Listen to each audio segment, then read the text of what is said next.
Menurut gue film Five Nights at Freddy's itu sebagai sebuah film fan service ya bisa dibilang lumayan. Lumayan, bukan yang gimana-gimana banget, masih ada beberapa kekurangan, masih bikin para penikmat FNAF itu kebagi jadi beberapa kubu, tapi sebagai film yang memang film, sayangnya menurut gue jauh dari kata bagus. Enggak, gue nggak mengharapkan alur cerita yang mind blowing, plot twist sana sini, ataupun sinematografi yang megah yang punya keunikan dan pokoknya harus yang wah wah wah.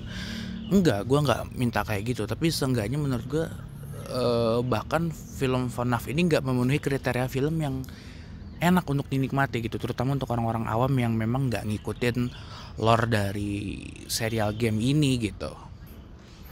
Maksudnya gimana? Begini, kalau gue lihat kan yang nulis cerita film ini adalah orang yang sama dengan yang nulis lore dari gamenya. Kalau yang gue lihat dia masih berusaha menerapkan cara penulisan dia yang ada di game ke dalam film.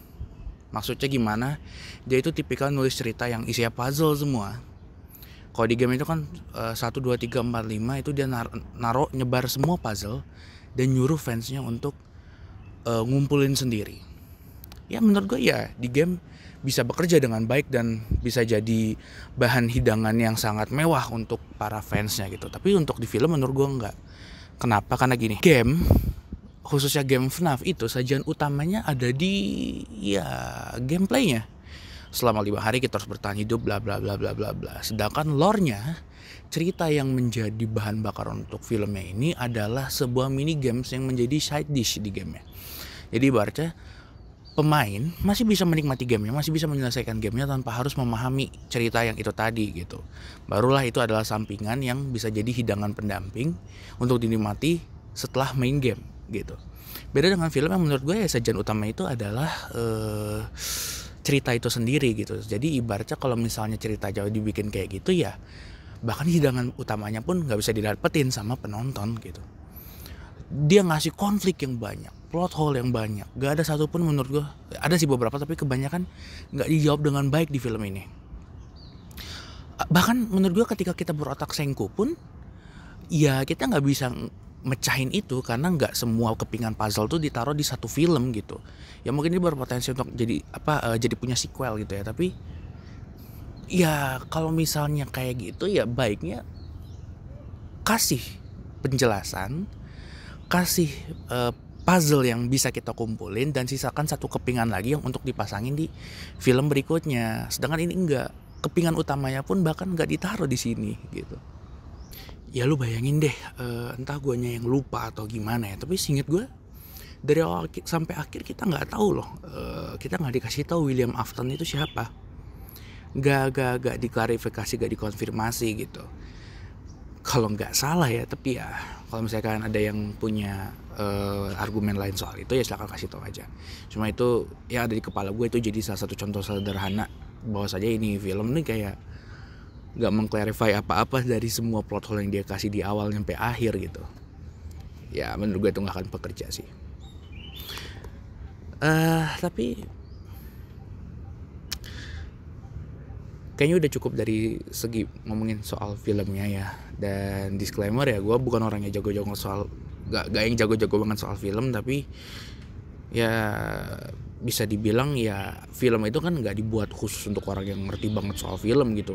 Orang awam juga pun jadi audiens gitu. Jadi ya lebih baik dipertimbangin lah, khususnya film ini gitu. Menurut gue fans FNAF masih bisa menikmati ini, sedangkan yang nggak tahu apa-apa soal lore dari cerita itu bakal yang pusing banget gitu.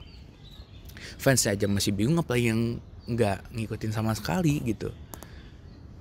Apakah film ini memang gak berniat mengincar audiens baru atau gimana, gue juga gak tahu. Kalau untuk fan service sendiri, seperti yang gue bilang di awal tadi, lumayan.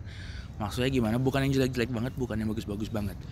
Jujur gue tipikal orang yang lumayan muak ya sama beberapa fan service, apalagi fan service yang dikeluarin sama Marvel gitu. Dia ketara banget fan service, oh ya yang udah gitu aja gitu, apalagi banyak leak bertebaran dan sebagainya. Memang menurut gue juga cara film ini nge-treat fans dengan baik juga itu kebantu dari lore FNAF-nya itu sendiri. Kenapa? Karena Tadi kan gue bilang kalau misalnya FNAF itu tipikal yang puzzle-nya ditebar-tebar kemana-mana gitu, dan fans disuruh mecahin sendiri. Ya ini bisa dibilang kayak semacam klarifikasi lah dari si Scott-nya langsung ya. Kecuali novel ya, kalau novel mungkin itu udah bisa dibilang sebagai clarify juga. Tapi gue nggak baca novelnya sih. Dan yang lumayan bikin film ini gue bilang hanya lumayan, bukan yang gimana-gimana banget, itu ada di sajiannya. Film ini dibungkus dalam bungkusan horor ya, horor.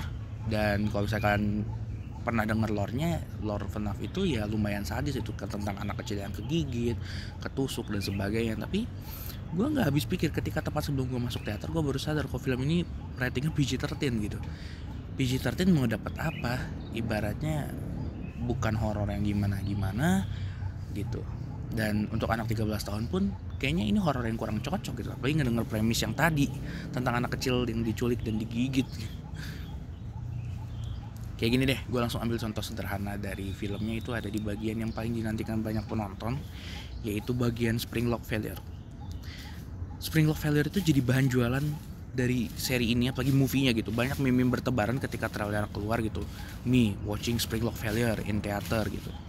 Bahkan menurut gue masih lebih keren bagaimana sajian fan animation Springlock Failure daripada filmnya itu sendiri gitu. Kayak oh ya meh gimana, biasa aja gitu. Dan selain Springlock Failure, banyak juga adegan-adegan horor yang lain yang kerasa tanggung gitu. Ibaratnya untuk anak-anak itu masih terlalu vulgar, belum cocok. Tapi untuk fansnya ya bukan sesuatu yang wah gitu. Gimana coba? Jadi kesimpulannya, film ini sebagai sebuah film fan service adalah film yang so-so ya.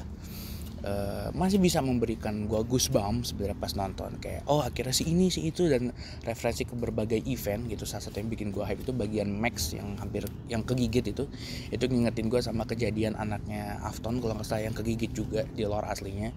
Walaupun eksekusi di filmnya lumayan mengecewakan ya, pasti badannya jatuh itu lumayan kayak boneka banget. Dan ya masih banyak lah goosebumps lainnya sebenarnya masih bikin gue seneng gitu, kayak walaupun berubah gitu tapi tetap muncul yang namanya Vanessa gitu. Walaupun konyol dan kok bisa ada muncul di sini, tapi tetap aja itu bikin gue happy. Dan sebagai film fan service ya gitu, so-so ya, masih jauh lebih bikin gue seneng daripada Spider-Man, karena Spider-Man udah ini juga sih waktu itu gara-gara leak ya. Dan selain itu gue juga nggak nonton trailer ya, baru ingat gue nggak nonton trailer ya. Jadi gue merasakan berbagai kejutan itu. Bahkan gue nggak menduga William Afton bakal muncul di situ, karena gue nggak ngelihat Golden Bunny kalau nggak salah namanya di trailernya gitu. Gue baru lihat benar-benar di filmnya. Nah untuk film, kalau untuk dianggap sebagai film sendiri, gue lihat orang-orang pada respon negatif ya, dan gue bisa merasakan itu sih. Gue bisa berempati bahwasanya film ini bakal jadi film yang sangat sampah gitu bagi orang yang nggak ngikutin lore dari FNAF ini gitu. Gimana menurut kalian? Langsung aja komentar di bawah. Gimana kalian, suka nggak sajian video kayak gini? Makin gak jelas sih, tapi ya sudah, sekian dari gue. Dan oke, let's end this.